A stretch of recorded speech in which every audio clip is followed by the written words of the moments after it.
Hello, everyone, and welcome back to another episode of the Cup Duet Reviews. My name is Jillian Robinson. I am the Associate Artistic Producer here at Cup of Hemlock Theatre. And today I am joined by the fantastic, one of our co-artistic producers, Ryan Borochovitz. Ryan, how goes it? It goes, Jill. How are you? It also goes on my end, too. Thank you for asking. So Ryan and I today have the great pleasure of unpacking and discussing the show Through My Eyes. This is a show done by the company Bouge. They are a Quebec company that are putting on this show right now in Toronto at Young People's Theatre on the Ada Slate stage, happening now until March 17th. Yeah, before we dive too far into this kaleidoscopic, wonderful adventure, let's start off with our icebreaker. So, Ryan, what are you sipping on with us today? Yes, so I have in my The Cup. Hey, that's the show you're watching right now. I just have some water because you and I went to a diner shortly after seeing the show, had some very strong coffee, and now we're recording this immediately after that and don't need any more coffee. So I just have some water in my mug. How about you? Indeed. I love that you're wearing your dog shirt today too, Ryan. I think it's like a fun Yes. little black Yes, and white contrast you've got. You do have an ensemble today. Yes, for those watching on YouTube, I have little dachshunds on my shirt. Very fun, childlike dog. Nice. Yes. How about you? So like you said, Ryan, we are recording this in the morning. We got to catch a 10:30 a.m. show. So I am letting the fresh sunlight come into the recording today if you're watching this on YouTube. I am sipping on some water as well in a sort of bulbous ball-esque glass because we'll get into maybe why. And I've got some backup water because hydration station, as always, in my fun kind of rainbow temperature oriented cup. Also wearing one of my favorite shirts, this bright, vibrant pink long sleeve. And I've got they sort of look like gumball earrings. And you can't see this, but I am wearing my fuzzy purple slippers on my feet. There was a lot of fuzzy texture that happened in this piece too. You came prepared to talk about this piece. Yes, head to foot in an inspired costume for sure. Mm-hmm. So as I mentioned, so this is Through My Eyes. It is put on by the company Bouge, and they are a Quebec company.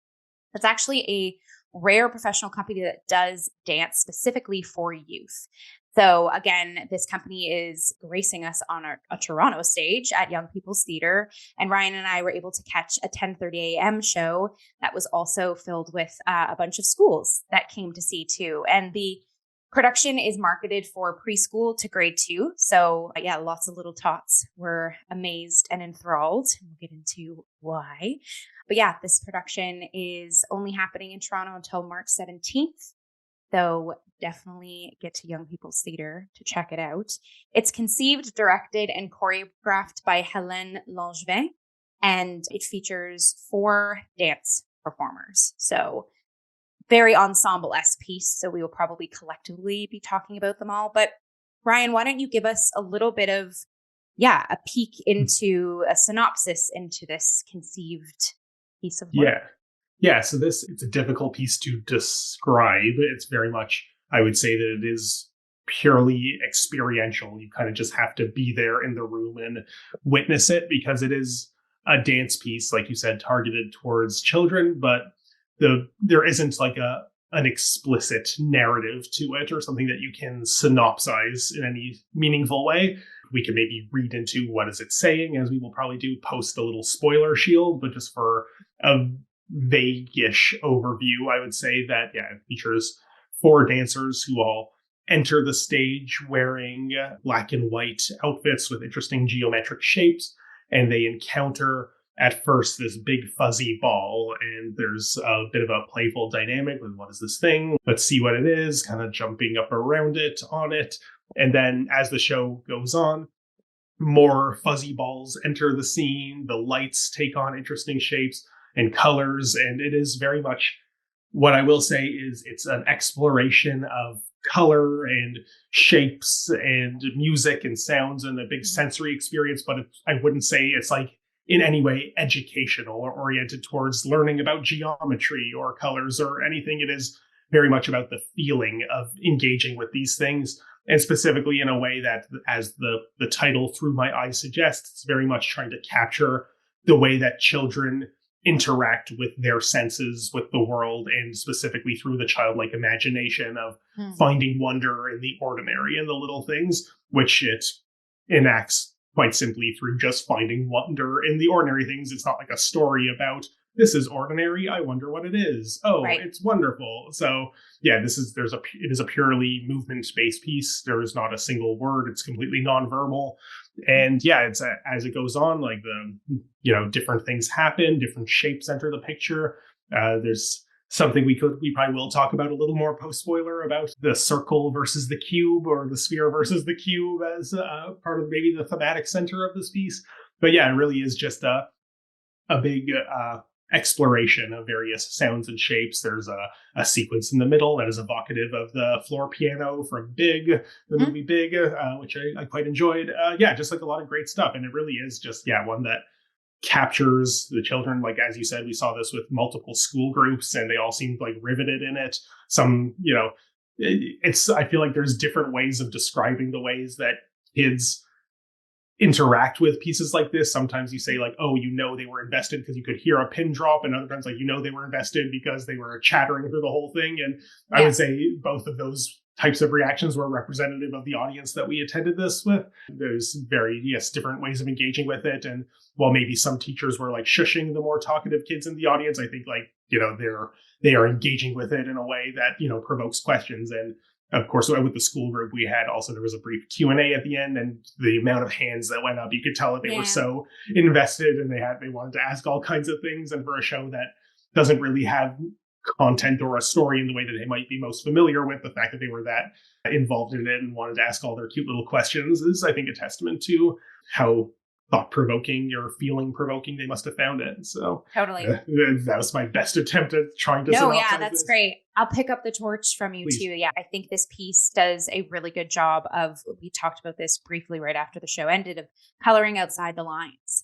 And it was really lovely, again, being the audience with all of these tots. And, when a color maybe didn't match up with one of the performer's sock colors, they were like, oh, that's not the right color. But it's also encouraging them to be like, it's okay. Like, a different color can be on top of a different color box. And this sort of like non-chronological journey through this sort of imagination sensory piece, it made me emotional watching, because it was just lovely. This sort of like unstructured magical experience, like, really can tap into everybody's senses, and I don't even just mean kids, I mean adults too. Like, it really is a piece that encourages inner child. Let's tap in, and it's okay if you don't have a part A to part B to part C. And, how does the sound make you feel? How does these colors make you feel? Kind of pivoting between emotions, and it's okay to pivot between those emotions. I just think, and through the expertise and physique of the performers, like exquisite dancers and movers. And again, such a privilege to see French Canadian work and performers. Like, Ryan and I both haven't been to Montreal or Quebec in a while. So I also felt a great honor to be exposed to some French Canadian performers. And there really is a different approach to a different approach to art, I think, through this art form that we saw today. And it really, again, like, opened my eyes and had me tap into exploring things in a different way that I might, it really had me thinking outside the box, thinking inside circles and squares, potentially. Yeah. Again, I was laughing. I was excited. I was emotional, and just, the usage of the theatrical elements of light and sound, like YPT always does a phenomenal job of adding the light and sound charisma to their pieces. But I think we really, in this piece in particular, there are certain shapes that light has to make, or there are certain sounds that the dancers have to coordinate their body movements to. And it was just absolutely superbly done and specific and engaging.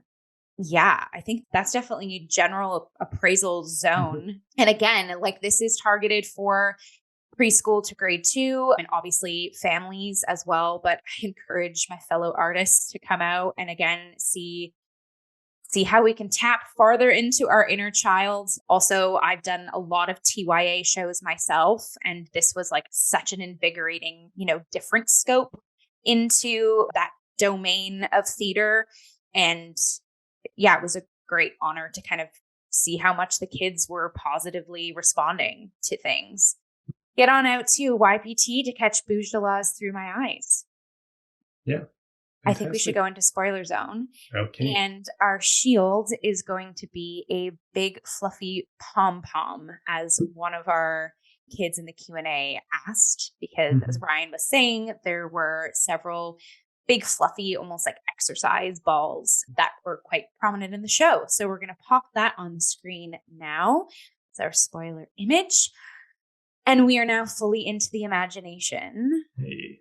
That is Through My Eyes. Okay, Ryan, let's talk about it. Yeah, where do you want to start? There's a lot we could say. So I think I kind of want to start with, I know you had kind of mentioned in the intro, the piano floor. So again, I kind of want to get specifically into how the stage was set. So the deck of the floor it's painted like black and white stripes essentially. And that's kind of how we see it from the outset. But as the play goes on, it turns, into a large piano. Also kind of a changing theatrical set dressing, if you will, was our cyc at the back, which kind of proves to be this like translucent white, almost like projector board that's, a lot of shadows are projected on it. We have some light shapes that the actors are interacting both on stage and behind stage with. But again, as the show evolves, you notice like there's some more almost like split like car wash, streamers on the side. And then as a grand finale near the end, the whole cyc gets shoved aside and you have rainbow sort of streamers at the back. So I just really loved that the things that we're so used to seeing tangible play spaces on a proscenium theater were constantly being challenged and maneuvered. And again, I think we're going to be mentioning and referencing this a lot. I think that paired itself really well to what the form of this piece was, of like, it's not all structured, or like if you see a structure, that structure can change and it's okay to change and it's supposed to change. I guess since I'm on that realm as well, talking about the way that the performers and the choreography was presented also kind of reifies what I'm saying, is all of the performers were, as we sort of go through these like vignette imagination sequences, there is cohesion in the performers. They are helping each other. They are honoring each other's sort of like solo pieces. But I love that the choreography very rarely was it in sync. It's almost like everyone was giving the flavor of what was needed, but they each had their own individuality. And again, like for a TYA performance, I'm like, that is fantastic, because like there's only 4 performers on stage, but each of them is expressing their individuality while also working as a team. And I think that's such a strong message to give to our kids. Yeah. Do you want to snowball off of any of that? Snowball, because they kind of look like that. No, it's I love everything you're saying. Just agreed to all of it. Yeah, I think the elements of mise en scène here are very prominent, and because in a show that has no verbal text, it really is the stage images that do much of the work. Obviously, that's the case with any dance show, and the performers with the precision of their movements and the images they create, while also being not in sync with one another, but creating this perfect bigger picture with their distinct movements, I think was really well done. I really love the way that the light and the props were paired with one another in some interesting ways. Like they would kick the balls onto the screen and the light would show up on there. Like, so there was you could always tell that whenever there was a circle, it was sort of, conceptually supposed to be the same circle, whether it's the fuzzy balls that we see on the ground or circles of light. There was, even in the absence of a concrete story, there was sort of a through line that you could understand connecting various pieces of it. Anytime there was like the black and white, it evokes the costumes or at least the opening costumes of the characters. But then, we have the piano element, this literal ebony and ivory kind of sequence that, it calls to mind that. And then when the pops of colors come in more sort of gradually at the beginning, and then you used a great word at the beginning of this review, kaleidoscopic, I think is a perfect way of describing so many of these sequences, that it really is just what if a kaleidoscope, but made of humans, basically. Yeah. It was what so many of these sequences did so excellently. Yeah, I think it's a perfect show for kids because it's really just, they can tap into this physical comedy and just embracing the imagination. Like from as early as the first sequence where it was just one of the performers that came on at first, and she was doing a bit of like a kind of Chaplin-esque sort of, lots of pratfalls, lots of like rolling on the ball, and then she finds this like big green sort of, I don't know what you call it, like a jumpsuit, but like a big sort of like, large outfit. And then she put on and like just discovering it, the kids were like laughing like crazy. Yeah. Like they just were able to like, yes, these aren't jokes, yet this is clearly funny. They have a great sense of physical comedy, the performers, and this perfect target demographic for tapping into that very well. Definitely. Yeah. Sorry, you want to jump on any of that? Yeah. I definitely think, like you're just saying, to tap into this demographic really well. I think it's another thing to bring up that our kids, the generation of kids nowadays are digitized kids. Like they're used to consuming media through a digital lens versus an on-stage performance now. That's just kind of the way the world has kind of flipped, us living under this technological umbrella since, a lot of times babies can operate an iPad before they can string a sentence of words together, right? So I feel like this piece also did a wonderful job of using both like physical performer, all forms of media, including like sound, projection, and music. To me, I kept thinking like these kids are probably thinking like it's similar to what they're exposed to on their iPads.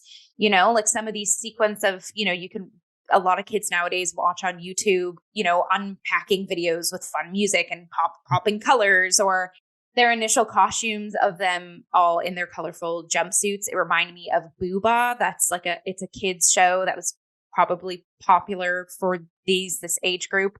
Teletubbies comes to mind.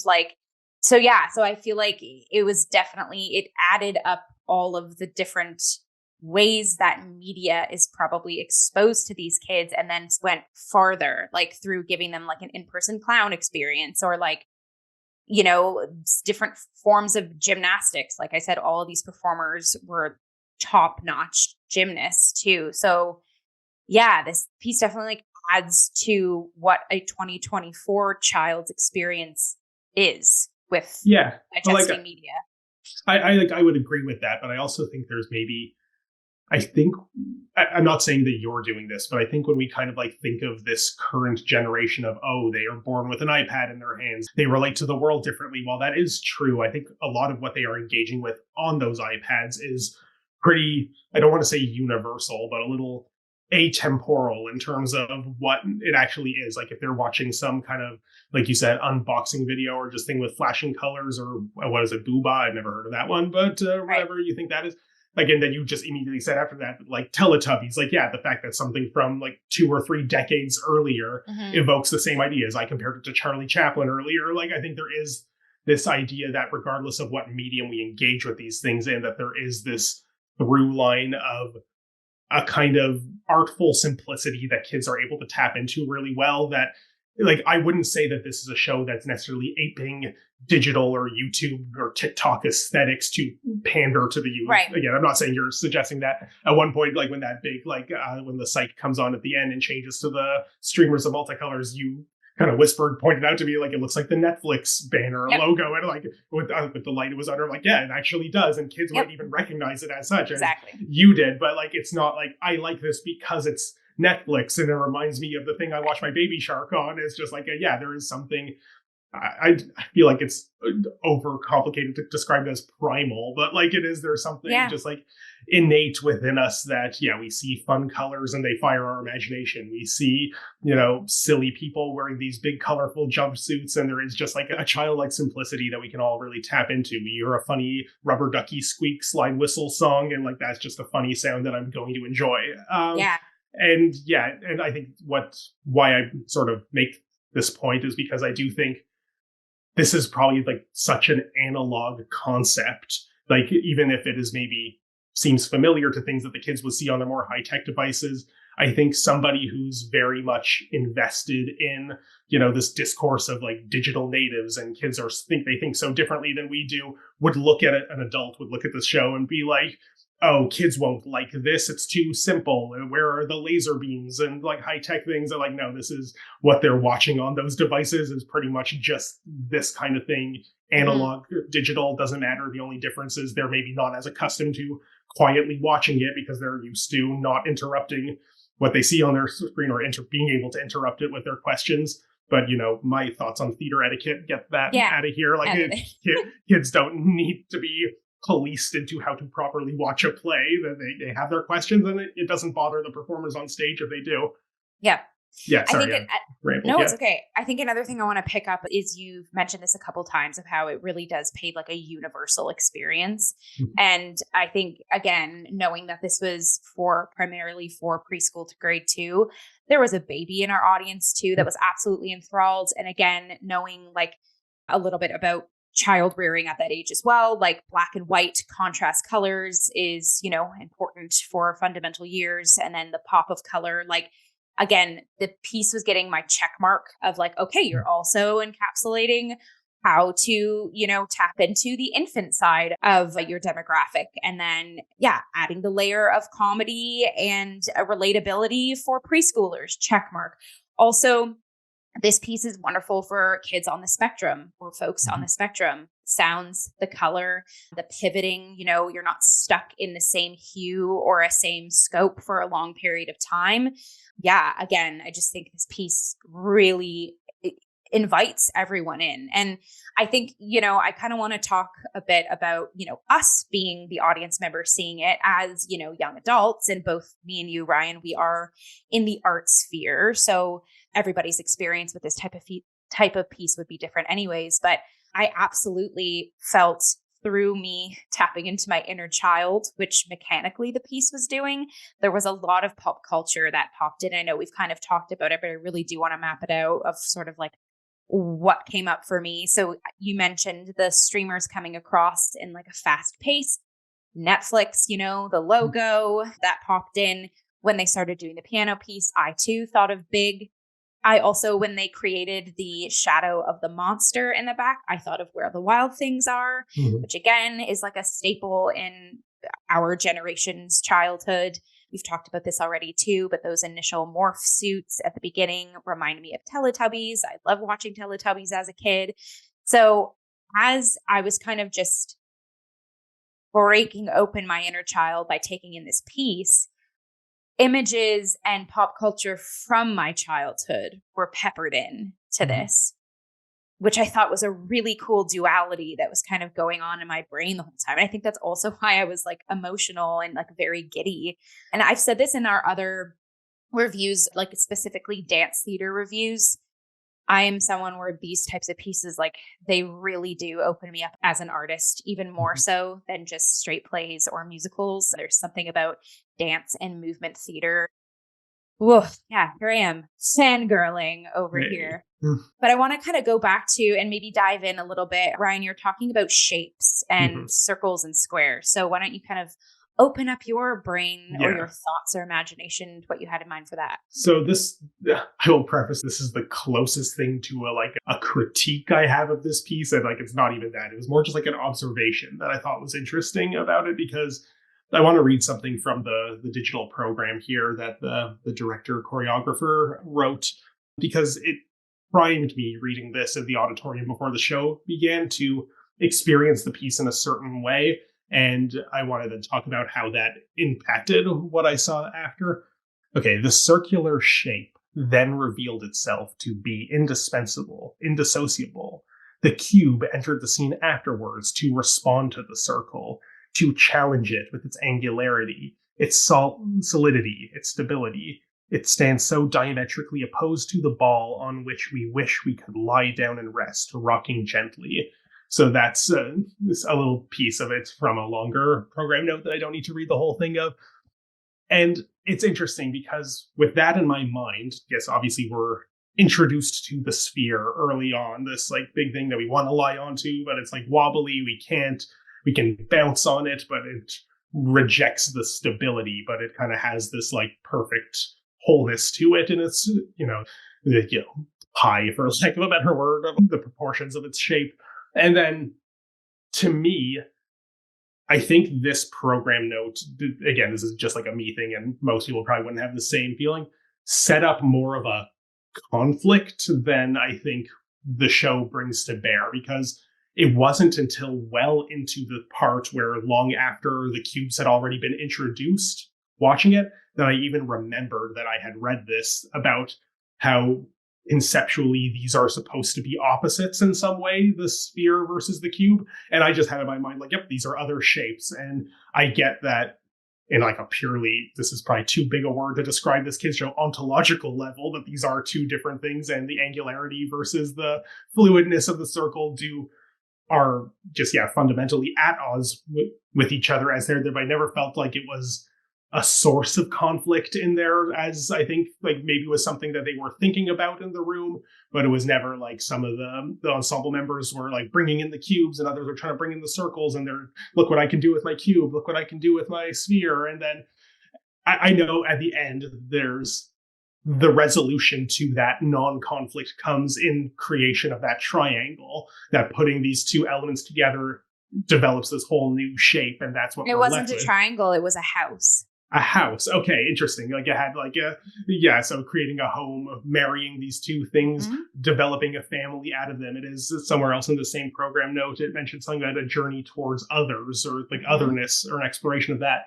And yet to me, that didn't feel like as much, again, just to me, and this isn't for anyone else, but like it didn't feel like as much of a payoff, because it never really presented itself as a conflict that needed to be resolved.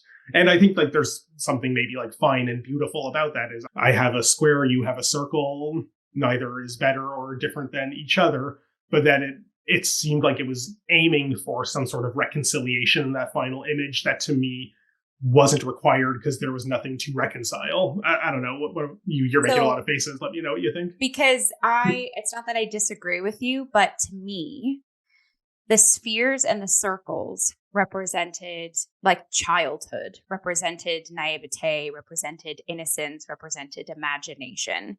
So we're entered into the piece with our red socked ensemble member who's interacting with this orb and funny and exploring. And then as the piece goes on and we add sort of, maybe you could take this, at least what kind of my brain did, was the other dancers sort of being extensions of our red socked ensemble members' imagination. We have the boxes sort of brought into the space, like these white drama boxes, but they're on the periphery. But then as we sort of go on this red socked ensemble members' journey, to me, it almost seemed like a coming of age story in a bit, because the boxes to me represented society, structure, growing up, gaining knowledge. And slowly those boxes that were kind of introduced on the side were brought into the space and interacted, but sort of interacted in a very circular, sort of like zony way. So again, it was like, how do I navigate these angular cubed white spaces by putting my color on them? And by color, I mean like my movement, my, it sort of almost seemed like improvised sort of dance with these white boxes. And then again, as this piece goes on, it is a reveal that each of these white colored boxes actually have color underneath. So to me, that augmented, the world is structured. It is the way it is, but multiple things were happening in that reveal for me of like, you can color these things, whatever color you want, or you can find the sort of brightness in something that doesn't seem so bright. And again, they were just sort of, I even noticed this in the angular, square, and rectangle lights that were, they would be in this sort of like raucous dance piece twirling around. And then bam, the music stopped and there were angular shapes. And again, they're being hit with this black and white. Like, what do I do? Well, let's jump right in with our dance and imagination and inner child, and let's make these black and white rectangles a piano. And so again, then as we're kind of, I didn't really fully sink into what kind of the sphere and the cube meant to me until we had this house image at the end. Because to me, that was beautiful, because it's like, we're all going to grow up and create some sort of home. And I don't mean necessarily a home. It could literally be a home, but like a community, a pathway, right? Like something that is goal like oriented or structured in a way. And the fact that home was built out of cubes, because that is the structure, but on top of it were these white fluffy spheres, and all of our ensemble members were placed on that structure in some sort of way. And to me, again, it exuded, it was home. It was also like the fluffy orbs were kind of seemed like clouds. So again, like keep reminding, like, even though you're grounded, make sure you have your head in the clouds sometimes. Like, I just felt like that final home image of bringing the child's, if the sphere is representing like inner child imagination, you know, creativity, and then our cube represents like society and structure and maturing, life is going to present both shapes at you, and both are going to have to come together. I just feel like this piece was doing everything and anything. Anyways, that's kind of my unpacking of the shapes. I think that does give some interesting perspective, and I think it's beautiful the way you've mapped all that out. I think why I maybe didn't get the same out of it, and it's not like a right or wrong thing, it's just like a different interpretations or perspectives, is because like I don't really feel like, maybe I would have to watch it again with this in mind, but I don't feel like to me the choreography or the way that it was all put together emphasized anything constraining about the boxes or the square shapes. That might be like associations that we reasonably take in from our outside world and impose on them, that unlike the spheres, they're more angular, that they cut off, you know, having to draw inside the lines, or, you know, been feeling boxed in, like what have you.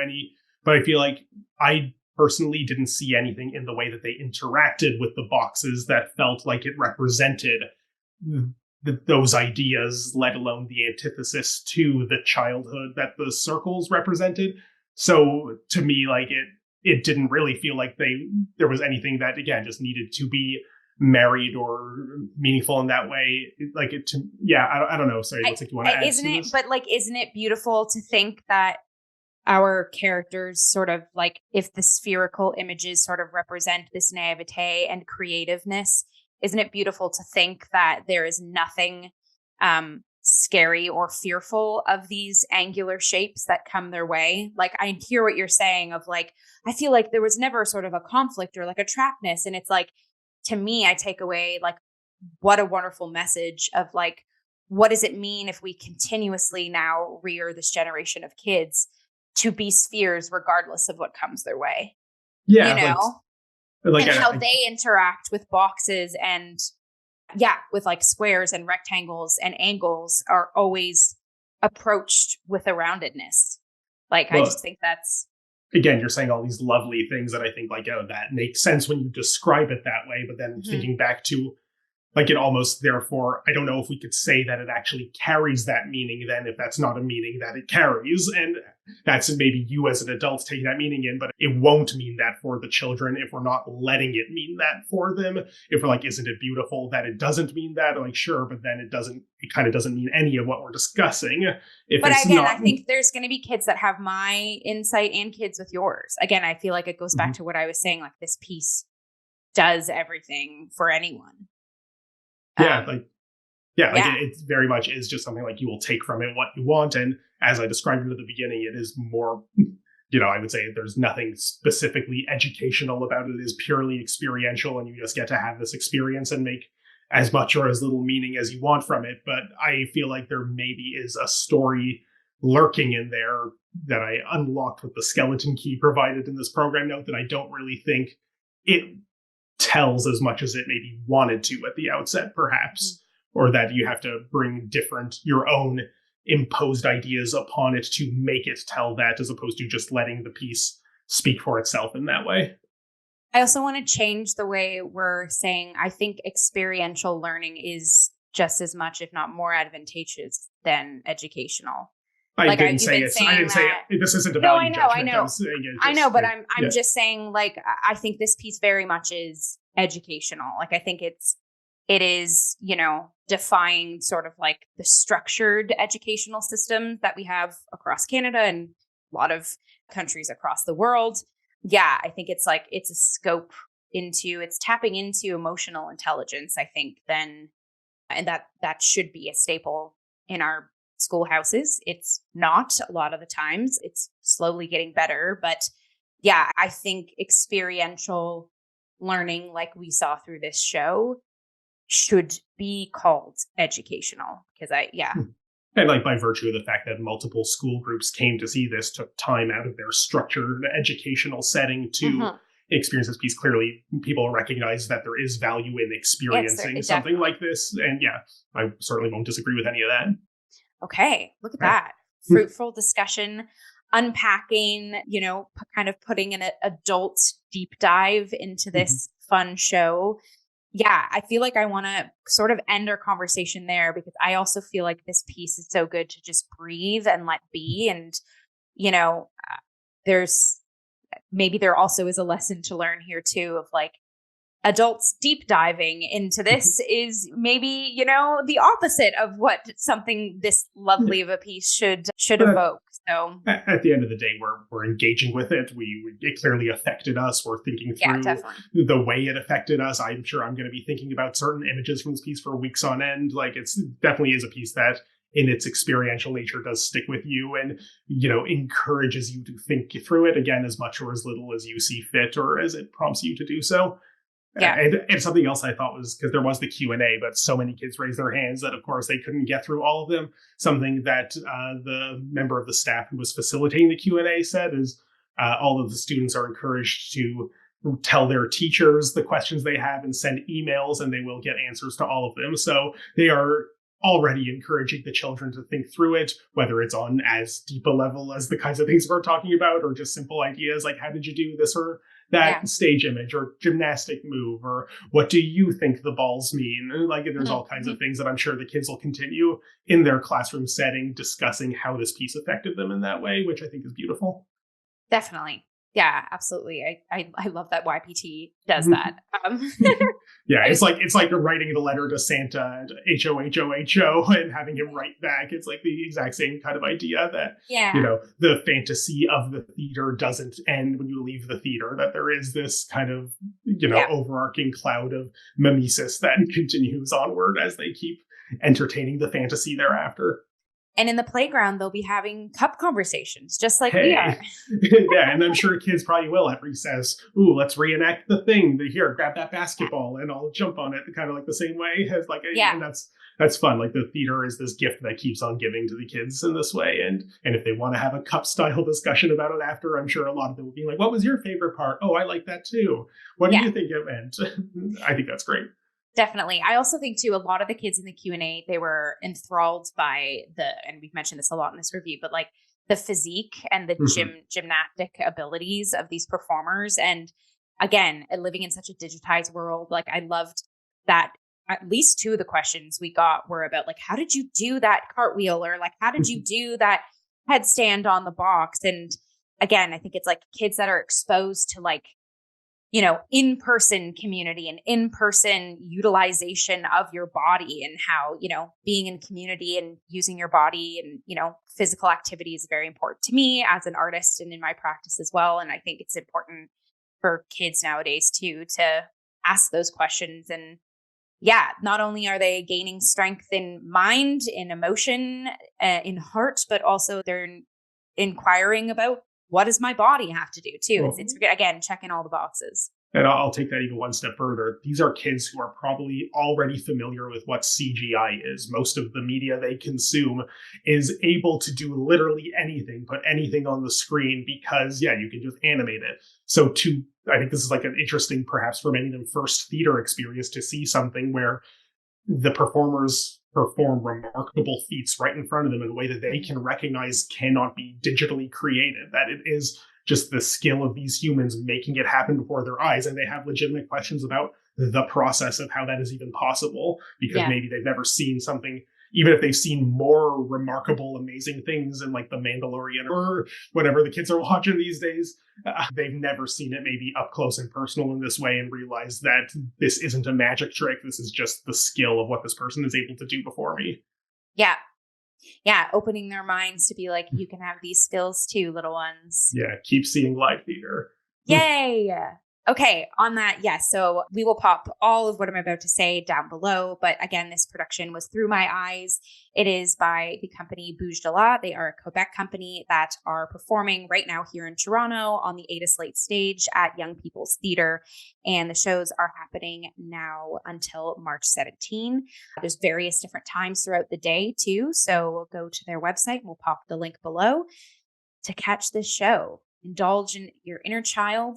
Bring children if you have them. Yeah, everyone's going to be inspired and impacted. Great. Okay, I feel so invigorated. I'm ready to take on the day. What a fun show. Okay, so Ryan, I'll lob it to you. If folks want to keep up with you, where should they follow you? Well, no need to find and follow me personally, but if you like me and my theater thoughts, most of them tend to live on The Cup. That's the show you're watching or listening to right now. It's Cup of Hemlock Theatre on YouTube, Cup of Hemlock Theatre podcast in all the podcast places, at COH Theatre on Instagram, Twitter, and Facebook. Follow, like, share, subscribe, do all the internet things. Because much like the kids who attended this show, you are very tech savvy if you managed to find this episode. So good job to you. How about you, Jill? Where can people find and follow you? Yeah, if people want to keep up with me, my artist Instagram account is Jillian.Robinson96. I have some exciting projects coming up down the line, so keep your eyes peeled there if you're interested. And thank you, Ryan, for plugging all the lovely cup stuff. And on that note, I'm going to pick up my cup. And again, just reiterate, open your imaginations, friends. Go see some live theater and engage your inner child. Because listen, we got to keep those spheres alive in the angular cube world that we live in. Hey, spheres and cubes. Good job. I thought you did that by accident and then you finished the thought. Well done.